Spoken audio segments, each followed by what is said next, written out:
What you're looking at here is a concrete foundation footing or base for a fence post. This is actually in my backyard. I was working on my garden and came across a few of these actually.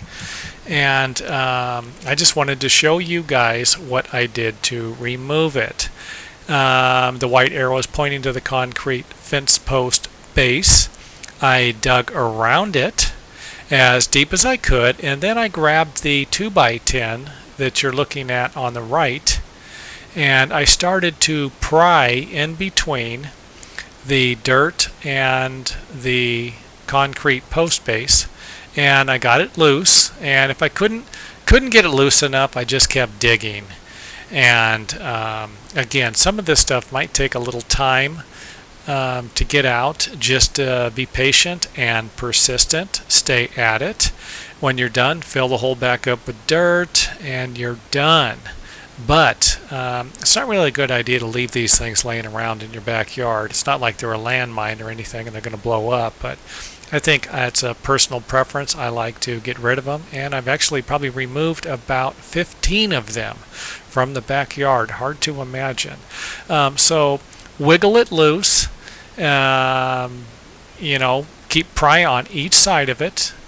And again, a 2x4, 2x6 works great for something like this. After you've wiggled it, you can actually pry up on the edge and force it out. And again, I don't recommend just grabbing this thing like a bull and pulling it out. Otherwise, you could end up with some back problems. Wow, look at the size of that thing. And again, I pried on it and I wiggled it loose and used the 2x10 to actually pry up on it, but I did have to lift it out. And again, be careful lifting these concrete fence post bases out, because sometimes they're pretty heavy, and if you got any back problems, don't even bother with it. Loosen it up and then call someone else who's more healthier. And that might not be a good idea either unless you're heavily insured. So you could always break these with a sledgehammer. If you're working on a big fence post, and again, I've seen some honkers out there, dig around it, get it loose, and start beating on it with a sledgehammer.